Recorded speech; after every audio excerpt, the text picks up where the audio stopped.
Basicamente, eu voltei a fazer xixi na cama. Eu tinha 10 anos de idade, e aí eu voltei a fazer xixi na cama. Entendi. E aí a minha mãe começou a desconfiar que alguma coisa estava estranha, né? O que está acontecendo? Xixi na cama é uma característica de pessoas? Porque aumenta bastante o excesso de urina, né? Porque é uma forma do corpo eliminar aquele açúcar que está em excesso no sangue. Cara, não sabia. Então a gente chama de polidípsia e poliúria, né? Que é o excesso de urina e o excesso de sede. Certo. Então a gente tende a beber mais água e os rins tentam de alguma forma compensar isso, tentando jogar para fora esse açúcar, né? Entendi. Que tá aí no sangue.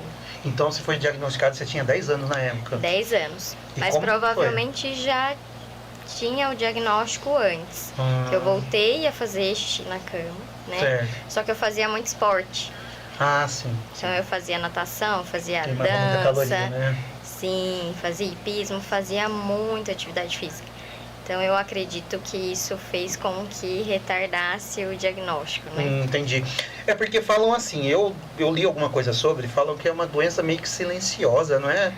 A gente tem um período que a gente chama de lua de mel, né? Então muitas vezes o diagnóstico ele demora, né, para acontecer, porque a criança ainda tem uma produção pequena, mas tem de insulina. Certo. Então essa produção, né, dependendo, né, se a criança é ativa, se ela se alimenta de uma forma correta, isso demora para aparecer, né? Certo. Porque o corpo dela ainda consegue, né, utilizar essa pequena quantidade de insulina e fazer o que ele precisa fazer, né? Certo. E como foi o impacto na sua família, assim, quando souberam que você tinha diabetes do tipo 1? Eu acho que o impacto maior, assim, que eu vi tanto que até esses dias eu comentei com a minha mãe, né? Perguntei pra ela. Falei, mãe, né? O que você sentiu quando eu tive o diagnóstico?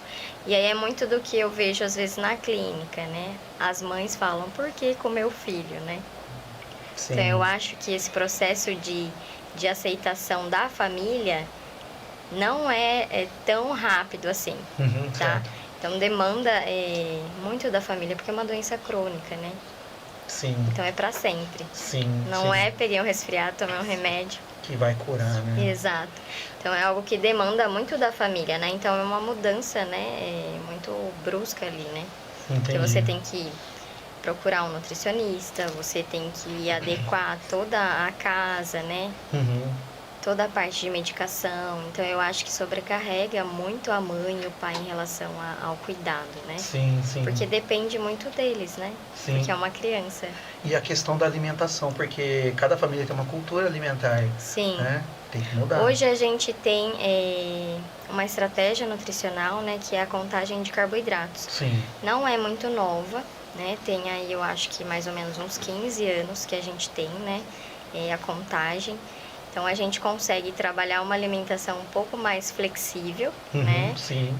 Trabalhando essa parte da contagem de carboidratos. Sim. Então a família conta, né, a quantidade de carboidratos do alimento e administra a dose de insulina recomendada para o que ele está comendo. Tá, entendi. Antes, quando eu recebi o diagnóstico, não tinha isso, né? Não tinha ainda, a gente não falava de contagem de carboidratos. Então, o meu tratamento era aquele famoso tratamento que a maioria das pessoas acreditam que seja o ideal. Tira todo o açúcar, come tudo diet. E, na verdade, hoje a gente vê que isso já está ultrapassado. Porque a gente sabe que a gordura, né, nos produtos diet também impacta, de certa forma, na glicemia também. Tem tudo na verdade tem índice glicêmico, né? Sim. Aí entra a questão que você falou do carboidrato, é o carboidrato complexo, simples, né? O carboidrato simples, geralmente a gente fala que é o açúcar de mesa, né? Então são os alimentos que tem farinha branca, né? Então os pães, né? O arroz branco. Certo. Bolo simples, né? Por exemplo, bolo de chocolate. Igual esse bolo. Pergunta, você quer uma água? Não. Tem uma água aqui. Tá tranquilo. Tem água. Tá tranquilo. Agora, se quiser, você me fala, eu pego aqui, tá bom? E os complexos já são aqueles que são os integrais, né? Sim. Que aí a gente tem ali a fibra presente, né? No alimento, que ela tá mais intacta. Entendi. Então ela impacta menos a glicemia. E assim, qual que é a diferença básica do tipo 1 e tipo 2? Tipo 2 a gente fala que é adquirida, né? É isso mesmo? Na verdade, o tipo 1 é uma doença autoimune, né? Então, tem o fator genético associado, mas a gente não tem ainda uma definição exata, assim, de como a criança desenvolve, ou o adulto jovem desenvolve o diabetes tipo 1. O Certo. que a gente sabe? Que tem relação, muitas vezes, com algum tipo de infecção viral. Então, a pessoa, né, tem, por exemplo, uma gripe, né?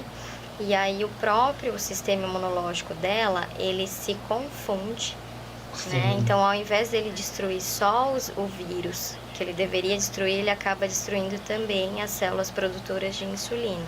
Caramba. São as células beta. Uhum. Então, é meio que ele se confunde mesmo e ele acaba destruindo não só o vírus e as células também que produzem insulina. Então a gente fala que é genético, não é hereditário. Exatamente, é genético, entendi. é genético. E é uma doença autoimune, né? Tem relação mesmo com o sistema imunológico. Entendi. E a tipo 2 a gente fala A tipo que 2 a gente considera uma doença que tem associação com questão hereditária, né? Então, muitas vezes a gente vê pessoas, né, há mais de 40 anos que têm familiares próximos, né? Então, pai, mãe, avô, que tem a doença e aí associado ao ambiente que a gente fala. Então, por Certo. exemplo, má alimentação, sedentarismo, né? Então, tudo isso contribui, tá, para o desenvolvimento da doença. Então, ela é prevenível.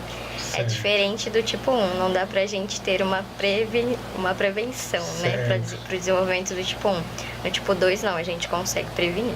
E então a gente pode falar que se a pessoa tiver uma predisposição, ela pode ter, nunca ela vai ter, né? Mas Exato, ela tem uma predisposição. se ela praticar atividade física, mudança de hábito, né, melhorar a parte da alimentação, então ela consegue prevenir e não desenvolver a doença. Sim. Entendi. E assim, você falou pra gente como que foi essa descoberta, o impacto, os pais, quando chegam na consulta, falam, por que meu filho? Sim. E pro Jean, como que foi pra você, Jean, quando você descobriu que você tinha a diabetes tipo 1, cara? Na hora. Depois você fala qual foi a reação